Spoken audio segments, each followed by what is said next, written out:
Hi, everyone, and welcome to Fanya Mambo Africa. A very, very, very interesting week this week in Kenya, especially for the church. And it's because the church has been dead. The church suddenly is resurrecting. And I have with me in studio none other than Fanya Mambo himself. Thank you. A very, very good afternoon. Prophet. Yes. How are you feeling with the church? Specifically the Catholic Church. Very excited, very happy. I think the church has taken its meaningful place in society. And this is a very, very happy moment to be alive. It's a good time. Because when the church was quiet, the state was doing Kenyans in. Now the church is speaking, the state is beginning to behave. The statement by the Catholic Conference of the KCCB. Yeah. Yes. What do you think about it? And what are your take-homes? First and foremost, it was a fair statement. It was a balanced statement. I like the fact that when Kenya Kwanza wanted to fight the statement, they were unable to fight the content of the statement. So what they were doing is they were fighting the persons who issued the statement. I think the question which is fair would have been, is there anything in the statement that was untrue? Is there anything in the statement that was not a true reflection and representation of what is happening in Kenya? And your answer is as good as mine. The statement was fair. The statement was balanced. The statement was painting the true picture of what is happening in the republic that is Kenya. I think for me, from the statement, they raised the issues of taxes, they raised the issue of SHAF, whatever. They raised the issue of new capitations, new university funding model, and abductions. And I think for me, that stood out. What would you say for you was key? And the issue of a government of lies. I think the first and foremost was the issue of a government of lies. Do everything to citizens, but don't lie. And by the way, you see, this government is demanding respect from Kenyans, but they forget one thing. And I've always told people, it's like a man at home who can't bring unga to his children, can't pay school fees for his children, can't pay rent for the house that the children live in, can't provide in any meaningful way, can't even come and talk to the children in a respectful tone. How do you then expect, as the husband or as the man of that home, to be respected? This government is not paying school fees for its children. This government has made the cost of food very expensive. It has made the cost of living unbearable. It's a government that has not been responsive to the needs of Kenyans. And therefore, they lack the moral authority to expect any form of respect from Kenyans. So that is where that statement puts them. On abductions, everybody knows, even those people who do not live in this country, know that that has become the order of the day. That's the only thing they do. It's a hobby. I have always said this administration, it should have been easier to make a phone call. So and so, we know you and you are needed. Report to the nearest police station. And that person can report with their lawyer and get to know what charges are preferred against them. And if it is possible, they are told this, after investigating, we have found you inciting the public, or you're doing this, and take them through the due process. Nobody has a problem with appearing before a magistrate, by the way. Nobody has a problem appearing before a judge. The problem we have is that even now we have in excess of 100. The IG of police said about 145 Kenyans who are missing and unaccounted for. This is where the problem is. And he said he does not know where these people who are abducted are. And I watched the bishop question, if the state cannot tell us where the people who are abducted, then who else can we question if the president and the people he's put in power cannot? I think first and foremost, we need to stop all Subarus that are used for that work. Just ground them.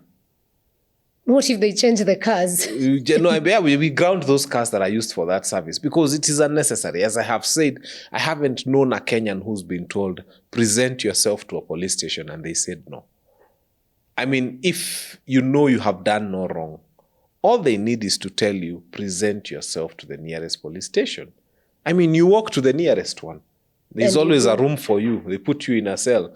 They take you to the police, to the court the following day. That should be the worst case scenario. And you present yourself before a judge, and you have a fair trial. Your day in court. That's all Kenyans are asking for.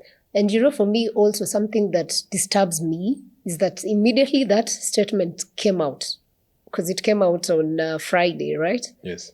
But no, actually on Thursday. Yes, Thursday, Thursday, last week. And about 15 government institutions reacted in 12 with hours. the reports at night. Everyone putting a statement.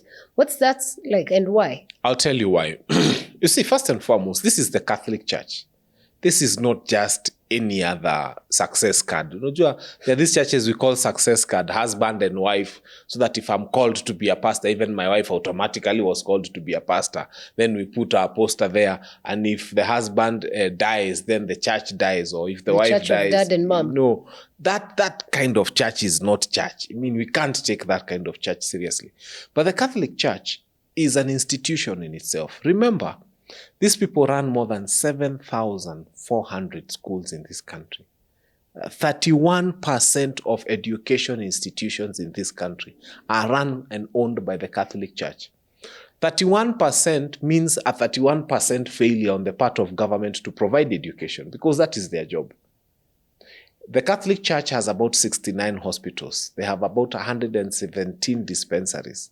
They have health centers. They have, in total, they own close to 1,000 health providing Actually, institutions. more than 1,000. Yes. Yeah. So when you start taking those people for granted, and you know, the Catholic Church is not making noise because they hate Ruto. No. Something needs to be clear. When you run 7,000 schools, and there was a government that was giving capitation to schools, and now you are faced with the ugly spectacle of a church having to send children home because it is impossible to run the school without funds. I mean, these children must eat. These children must have electricity in school. So I saw schools in Mount Kenya region where now they are being taken to court for non-payment, or if you've not paid for maize that was supplied, you've not paid for rice that was supplied. So they're being taken to court. So why are you putting the church in such an ugly position, and government is not giving capitation to schools? So they bear the brunt of government not giving capitation to schools more than anybody else. When you talk of SHIF and SHA, and you know SHIF, Kenyans usually like removing the F and putting a T and pronouncing it as it are, because that is exactly what it is. And when they go there, and you've provided services, I have always, for people to understand, you walk into a hospital, you provide an NHIF card then, before this shift thing. And what the hospitals used to do is they would swipe the card and await payment from NHIF. So if NHIF, for example, was supposed to pay for you 20,000, 30,000, whatever the amount, and for some, like in those church institutions, like for a CS section, close to 70-80% of that. Now, when you give services to 10, 20, 30, 200 people, and the government has not paid, the hospital is unable to buy new supplies. The hospital is unable to pay even the people who provide rice and unga to that hospital. Now it appears like the church has become a con man because it's not paying its suppliers. You put the church in a very ugly position. Because and so, it's actually the government not paying the church institution. Yes. And then they hear that government has spent 104 billion procuring a system to run SHIF and SHA, as opposed to what was then spent on NHI, which was about 700 million. So it's an insult to the intelligence of Kenyans and to the intelligence of the church. And that is why when the church reacted, they knew if the church got angry and closed 31% of the schools in this country, where would government go and get the resources to build 7,000 schools overnight?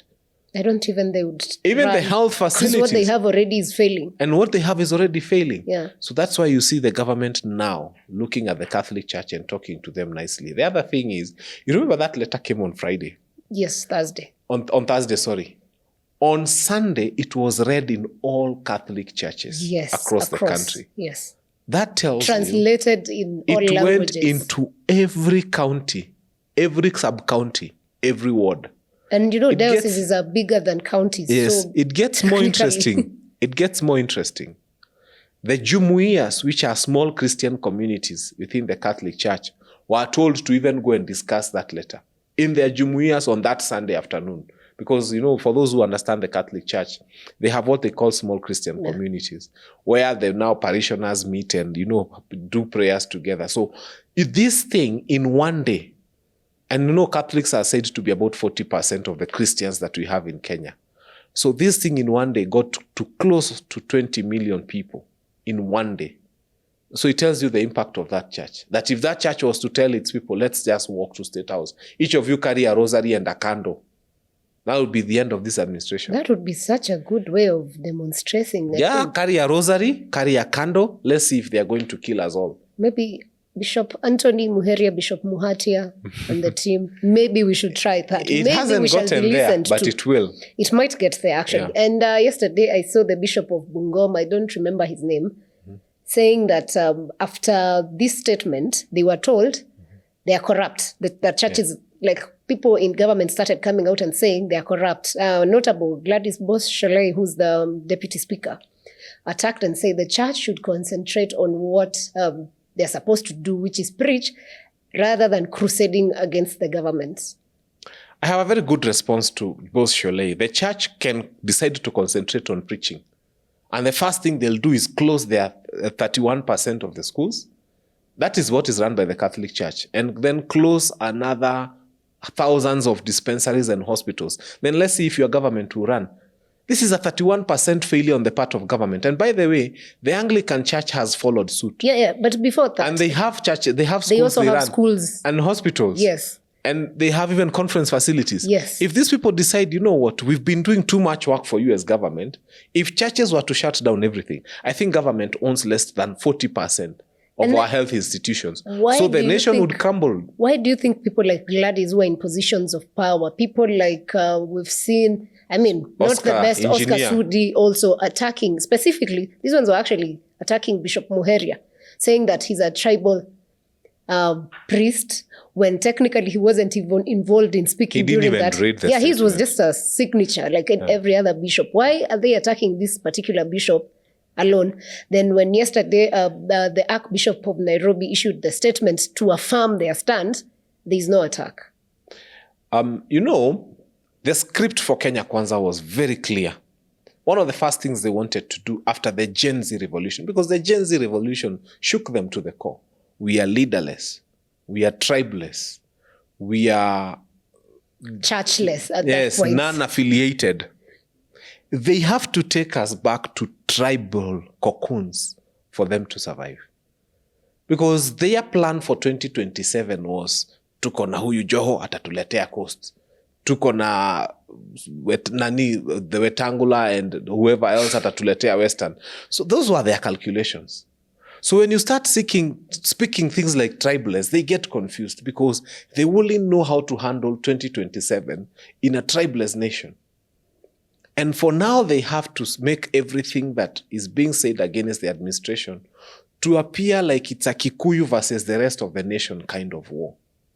And we thank God it is failing on the face, because the Catholic Church is coming out and saying, we are not a Kikuyu church. We are not a Luo church. We are not a Luhya church. No, this is a Catholic church and it's universal.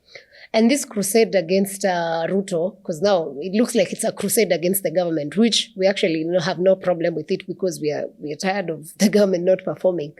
The ACK Church has also come out. Olesa Pitt came out and clearly said the ACK Church is in support of what the Catholic bishops are talking about, and he also gave a statement. The PCEA moderator came and said the same. The leaders from Nyanza actually said, if we continue like this, we're going to ask Christians to get to the streets to demonstrate.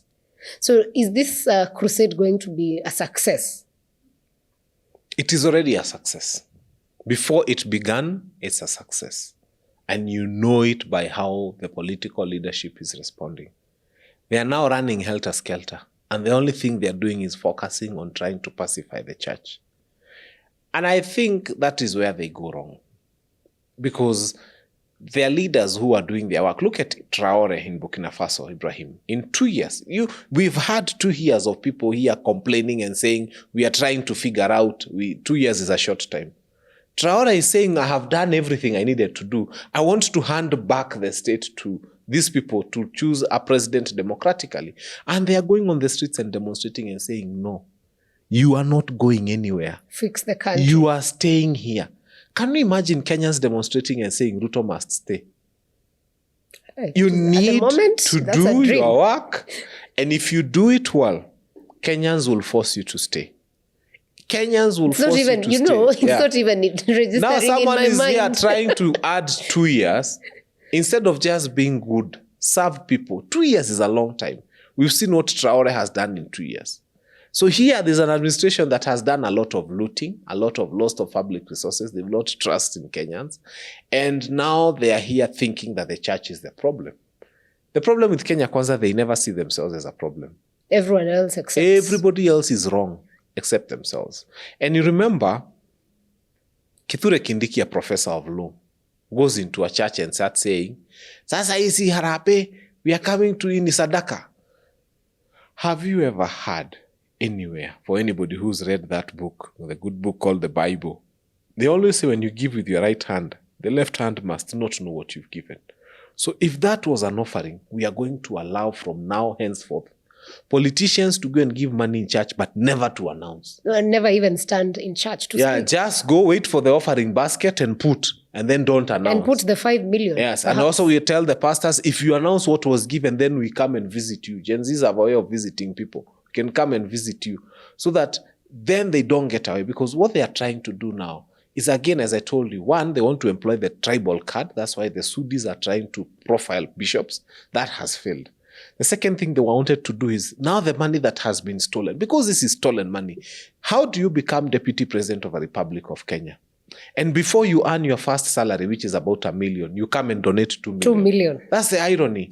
So what we need to do, and I have said it very clearly, is to tell these politicians that you will not be allowed to spend corruption money in a church. Which is very good. And people will not clap for you for putting corruption money into a church basket. And this when we hammer that narrative, they are done. It will end. And in line with what you're saying, the Catholic Church, again, you know, it's very interesting. These people have made the Catholic Church issue statements back to back. Yesterday night, they issued another statement, which is signed by the Archbishop of Most Reverend Philip Anyolo of Nairobi. And it was a long statement, but the point I'm making here is, it says the Kenya, KCCB issued a statement on 14th addressing critical national issues that require urgent attention, but have not been done as yet.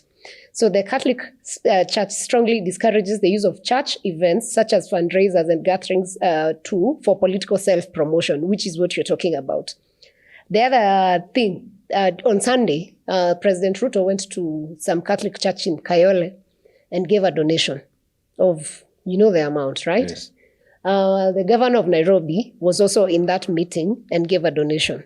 So the church has said, such fundraising appeals on Sunday, 17th, 2024 are in violation of these directives and the law. These include the president's donation of 600,000 to the choir and PMC and 2 million for the construction of the Father's house. These funds will be refunded to the respective donors. Furthermore, the promised additional of 3 million for the construction of the Father's house, as well as the donation of parish bus by the president, are hereby declined. Politicians are most welcome to attend church for their spiritual nourishment, but they are encouraged to do as ordinary Christians without leveraging their positions for political gain. How do you think the president will received his donation of 600? How did it? First and foremost, Sakaja, take back your money, go and fix potholes. We have too many potholes in Nairobi. They're not potholes. Those are just... They are dimples. Yeah. No, and some of them are actually, what do you call them? They are gorgeous. Yes. That's the word. And what we can tell is this is a failed governor who thinks that by coming to a church, he's going to atone for his sins of non-performance. Including the road to that church. Exactly. So Sakaja, take back your money. We don't need your money. Thank you for that. Nairobians want service delivery. Now, and I hope, by the way, so before we leave Sakaja, I hope you've seen the stories of all the bad roads in They are horrible. Kilimani is like terrible. Kayole is bad. Umoja, like the story is online. Please go watch and do your job. No, Sakaja, first and foremost, is a failed governor. I don't even know what he's doing in office because nothing is working in Nairobi, including garbage collection. I think the only thing that is working is collection of revenue. That's the only and the only day Sakaja is ever going to speak is when you close the taps for revenue collection. If Nairobians refuse to pay and say now we must get value for what we are paying, Sakaja will wake up and he will address issues. But for now, he doesn't care because revenue is still coming in. Back to the donation. Back to the donations, the Catholic Church has said no, which is because the AIPCA, where are you? They have a donation of... AIPCA, there's 7 million in your coffers. Are you going to say no? I saw them clapping behind the president. They were very happy. AIPCA now, this is the time to know whether you're people of integrity. This is the time to know... I have seen someone saying they are in one of the WhatsApp groups with AIPCA bishops, and they are saying, this is it's online, by the way, it's not me, that they want that money that is being returned by the Catholic Church to go to them, donated to them, in addition to the 7 million. Because this is lack of integrity. This is pure greed and selfishness and putting money before everything. This is the only chance AIPCA has to redeem themselves. So we expect today, and they are going to lose... They should have done it. They are late. They are going to lose credibility in the eyes of every other person if they do not return that money. And this is what needs to happen. That we tell the president, no, thank you. If the Taifa Leo newspaper has a very interesting headline today. I don't know if you've seen it. Not yet. It's on the donations. Yeah. In one Sunday, the president gave 13.5. Yes. What is the salary of a president? He actually gave out his 1 year's salary in one Sunday. Yes. That's why we don't want that to continue. We don't want a president who is capable of giving 13 million in one day. We don't. What we want is a president capable of delivering services to 13 million Kenyans in one day. That's what we are looking for. And that's why their money must be rejected. Yeah. Sadaka 13 million. Yeah. That is the kind of money that we want rejected, because they thought now it's time to come back and buy the voter. The voter is saying our price is too high. It's good governance. Govern as well. There's no change. Yes, govern as well. Our price has changed. Our price is good governance. And I'm very concerned because for the last 10 years, the money that was rejected, it's open. The president has given so many donations, like almost every Sunday. In fact, during campaigns, it used to be like standard 2 million per. Yeah. Where is this money coming from? Actually, we know it's not salary money. Full stop. Because salary money has a limit. If you give 13 million in one Sunday, then that is 1 year salary plus. Where will you get another 13 million to give the following Sunday? So let's just agree it is stolen money. There is no shortcut. There's no rocket science needed. It is stolen money. And the church has been a collaborator, unfortunately. Yes. When I look back at the history of the church in Kenya and politics, the story of Reverend Njoya being beaten up by police for fighting for good governance, the story of Bishop Muge, the story of Bishop Gitari, there was Father Kaisa. All these leaders stood for something. What happened in between that now the church has nothing to stand for? Or maybe is getting back?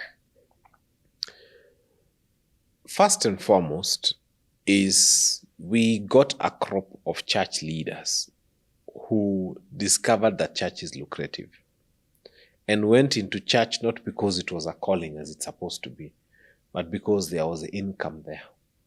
And their primary driving goal was money. And so it's a commercial outfit. Purely, totally, and completely a commercial outfit where you come in and you start competing with other bishops.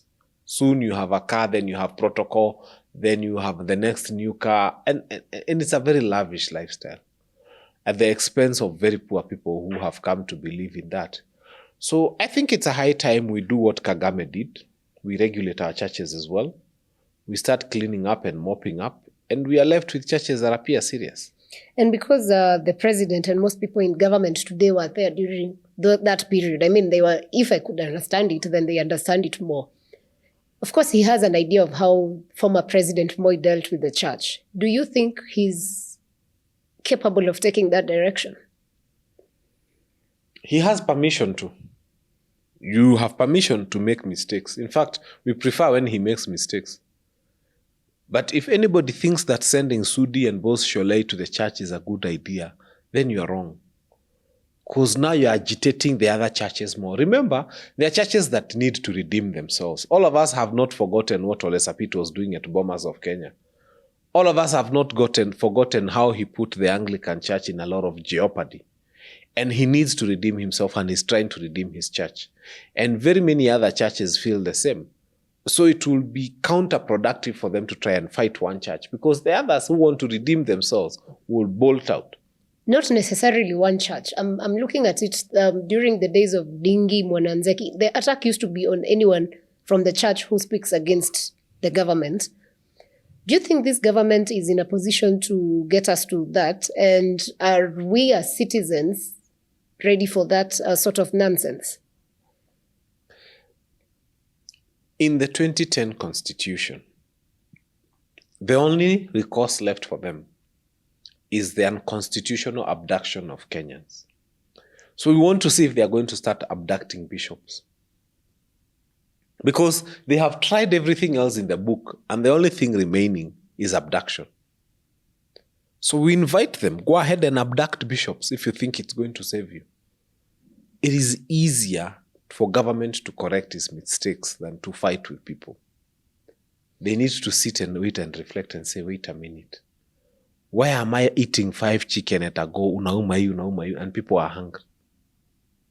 And when they sit and reflect and tone down, maybe Kenyans would forgive them. Maybe. I think not just sit and treat. It is working for the people. It's a huge perhaps. That hope is hope against hope. Yeah, but again, and you're forgetting still on the angle of the church. Anybody from Embu, we love you very much. We congratulate you. We tap you. If you see somebody from Embu, buy them a cup of tea. You know, if you can't afford, buy them a soda. Just tell the people of Embu, thank you so much.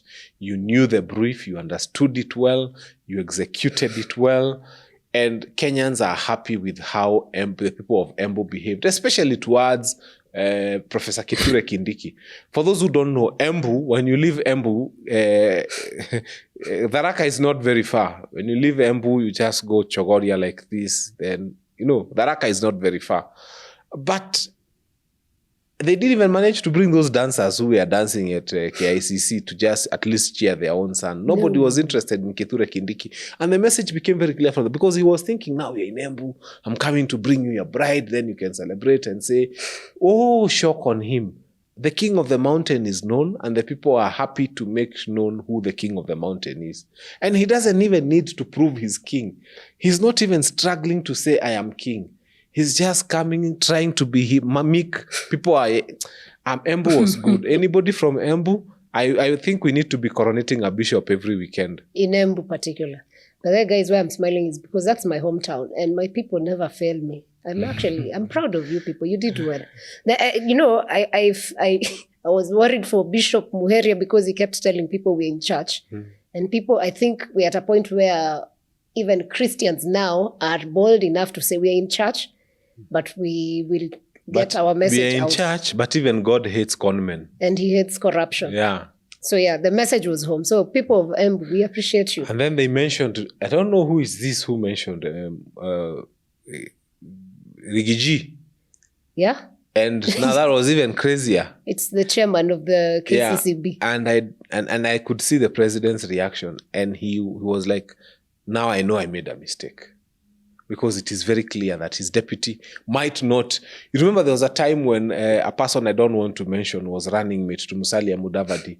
And they say that even himself may not have voted for Mudavadi because no single vote was counted from his constituency. But you know me, I can mention him. So the man Jeremiah. Yeah. Kioni. So I don't know. We might have a replica of the same in 2027. Where in Kithure Kindiki's polling station, Ruto might not even get 5 votes.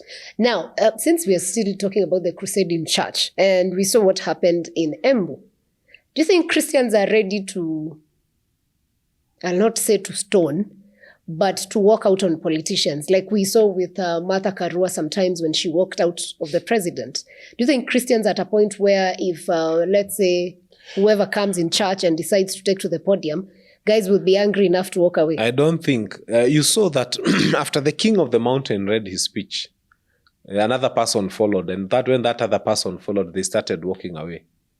Especially when he was speaking of Shah and Chief.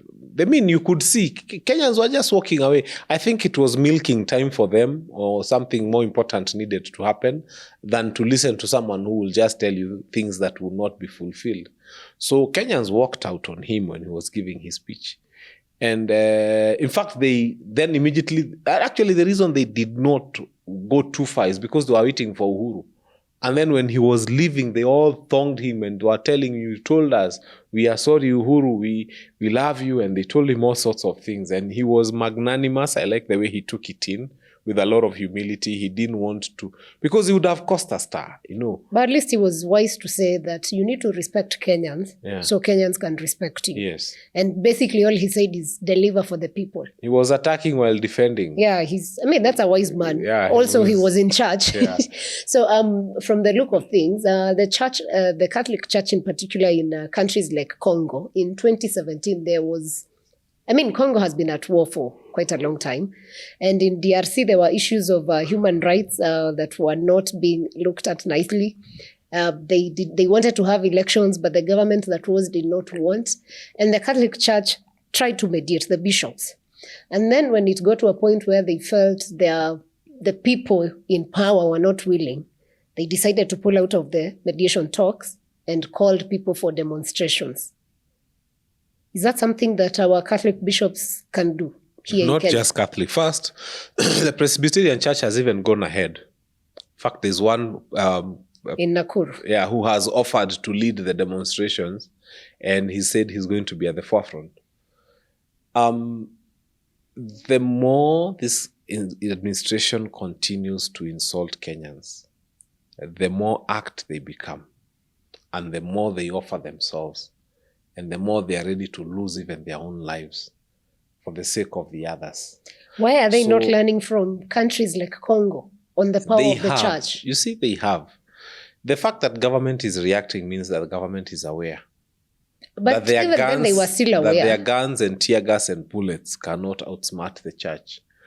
I think, you see, you've seen people fight. I never saw people who came, stood at each other and started throwing their best punches and kicks. Usually there's a verbal exchange. Usually there's a push and shove here. Sometimes you start with a small slap before it goes into a full-blown one. I keep saying Russia did not go to Ukraine and they did not start with their strongest intercontinental ballistic missile. No. Usually they start many wars, even small fights at home, even between husband and wife, begin with small items. And by the time it's full-blown, they are throwing stools at each other. So this is just the beginning. Let us see, because depending on how each side is going to react, then people start reaching for the next arsenal and the next arsenal. And then before you know, now you've brought out the bazooka and the RPG, and it's a full-blown out war.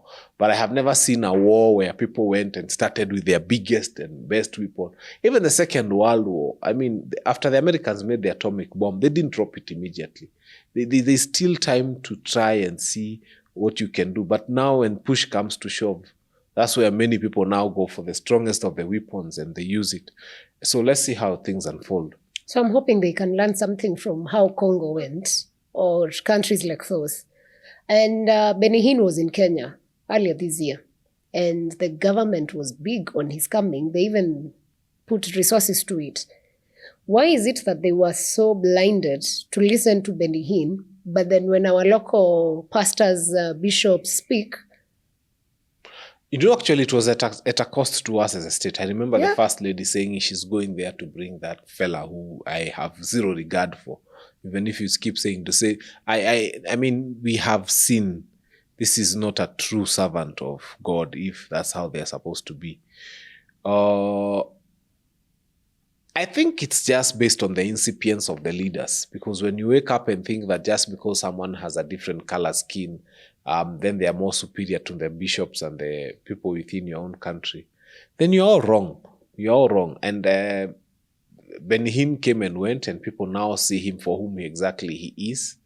So let's just wait. I have always said it's good to wait it out sometimes. This is a very nice battle and it's boiling nicely. Me, I'm just wondering, is it a selective listenership such that he would accord Benny Hinn a listening ear? He will do whatever his miracles he wants to do or claims to do. But maybe because our bishops are not performing miracles, then we can't listen to Prophet them. kuna vile, I don't know if he is going to give a statement. There was a problem when they were having issues with some crutches that a Roman he had. Anyway, I don't want to delve into that. But as I have said, it was the person, and Benny Hinn was truly the person of the First Lady of the Republic of Kenya. She's the one who insisted and said that she's bringing prayers into this country. And according in her wisdom, that Benny Hinn was the person who was supposed to have been. So, I mean, we don't need to belabor him because I don't even blame Benny Hinn. I just think that this administration has got very fantastic ideas of who they think is holy and who they think is close to God. And they forget that those are things that human beings may not be possessed of. We have good leaders here. Some of the church leaders we have in this country have shown exemplary leadership. I wish we listened to those leaders. I wish we would listen to. Because also another story of the church that rings a bell is during the French Revolution. What happened? It got to a point where the church was nationalized. So the government decided, you know what, this French thing is collapsing, but this church has a lot of wealth. So they decided to nationalize property that belonged even to the Catholic Church, and I think there was another church also. Is the government in a position to, if they wake up and realize this shift is not working, would they get to a position where they not nationalize, because maybe that wouldn't be possible, but in a way that, because as it is, I feel like they feel like they're punishing the church without giving money, but it's not the church that is getting punished. You cannot punish your own wife and children and be happy. It doesn't go that way. I mean, the people who are providing medical care to your citizens because you failed as a government are the people you're fighting. It's not going to work. It's counterproductive. What this government should have done actually is stretch out its hand more and try to reach out. Today, we are reading in the papers that counties are threatening to close in 30 days because there's no capitation. Have we ever had such an administration in the history of our existence that collects more money, collects more taxes, and pays absolutely no bill and does not even remit money to counties to the point that they are saying that they are going to close down? We've never had such an administration since independence. So, and where is the money going to? Harambe, 13 million in one day. And even Oscar Sudi going to places and giving 20 million in one day. And building some fancy clubs here and there. That is what we want to stop. Something that I took note of from the Most Reverend Ole Sapit's message is the last paragraph from his statement. This is what it says.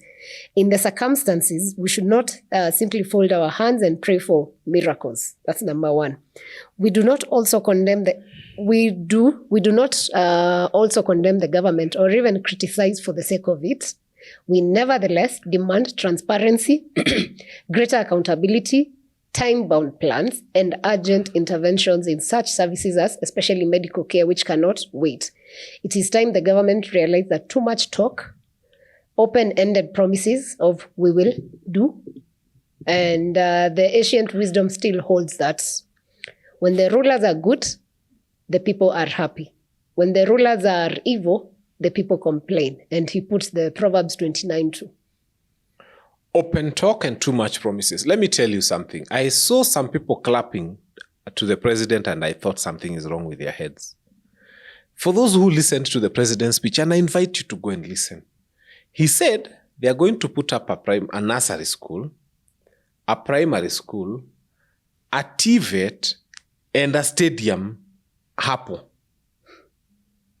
Now, this is going to be the first of its kind. Tutajenga shule ya chekechea, people clapped. Na shule ya msingi, he saw the clapping is increasing. So he said, na shule ya secondary, people, hey, they're still clapping, TVET. And then he ended up by saying a stadium. Now, anybody who was normal and sees the size of that piece of land that he was talking about there knows that a stadium alone will not fit. Kwani ni stadium ya kuchezea nini? Pool table? No, si bado tunangoja ya Kabarini. That stadium that was being promised. And then it was going to be a very interesting concoction where you have a nursery school, a primary school, a secondary school, and a TVET, and in addition, a stadium. Those are the kind of promises that these people look at the president and wonder what goes on in the president's mind. Why does he keep making promises that he cannot fulfill? Because he's the president that we do not want. That's not the kind of president we want. That will tell you that a nursery school and a stadium and a TVET will fit in the same land, and a primary and a secondary. Zatoshea tu hapo ndani. As long as you clap, that's it. And he said hata hii barabara ya kuja kwenyu inakaa kama ile barabara ya kwenda mbinguni. Because the road was... I felt so bad for the people of Kayole. Yeah. That was... And the governor is there. And you know, Kitambo, people used to know where the president is going. So they would send a county grader, they would send something. At least, akikuja even, it would have saved him the shame because it would have been coming to launch. You know, delay. The church is not going anywhere. Should have delayed. Then they come and at least launch better roads. But now they came with nothing other than donation money. But you know, maybe it's because when he was in Embu, he promised that you'd look for a Catholic church to attend, to redeem himself maybe. And the donation was a form of redemption. Unfortunately, it's been returned to How many sender. Catholic churches are between State House and Kayole? Must be so many. Yes. Basilica is... But you see what they prefer is... You see, now that's the other thing. It's an issue of want and deprivation and need. If you take 5 million to the people of Loresho or Lavington or Karen and tell them, oh, I've come, I have donated 5 million, clap for me. Half of those people, if you look at the parking and the cars they are parking there, are worth more than 5 million each. So, but in Kayole, they know 5 million will be celebrated. In Soweto, they know 5 million will be celebrated. So you impoverish people to the point that these people are hardly able to meet their needs. And then you come and start dishing out money to them. And then you want them to clap for you and to see like you're doing them a favor. That culture will not continue in this country. Should Kenyans deplatform politicians from church officially? Like, you know, okay. It's easier. When President Kibaki was in power, he used to go to Consolata, I think, Shrine especially, even in Nyeri. And you wouldn't even know. You just hear every time the media came, he told them this is a private thing. Yeah. Even Moi, when he was president, never spoke inside churches. Yes. Should we deplatform them and just demand as Christians too? No, what we need is sensible clergy. Because by the time a politician is coming to speak at the podium or at the pulpit or at the altar, it means there's a senseless person within the clergy who is allowing that to happen. So what we need to do is to start as young people warning pastors, they are closer to us, and telling them, wewe, hii kanisa yako ikiendelewa kutumia vibaya, sisi ndio tutaifunga. And so the clergymen will be telling politicians, apana, this doesn't happen in my church, people will close it for me. Yeah. Great. Your people have called for a demonstration, Maandamano, on Thursday. Yes. Do you think it's going to happen? First and foremost... And should the church join them, maybe? That Maandamano is supposed to happen for only one reason. You know, God created us and gave us a gift. Shame is a gift. Because sometimes when we do something and it is shameful, and people shame us for it, it causes us to want to change, and it causes us to want to apologize. This is one administration that has been shamed and it doesn't care. Shame does not touch them. It doesn't make them feel a thing. They are insensitive to shame. So, you know, like if people are to see photos of a person naked, you know, in a very compromising position, that person would feel naked. Kenya Kwanza is in that situation, but they don't care. The fact that learning is not going on in institutions of higher learning for 1 month, and we are continuing as if things are normal as a country, I have never seen that. Show me one country on the face of the continent where teachers or lecturers go on strike for a month and government goes on with business as if nothing is happening at the universities. Giving donations to churches. So that is why I'm telling you, on Thursday, the streets might be lit. Might be. Yes. All right. We await to see that. And we actually hope from what the bishops have called for, something gets done.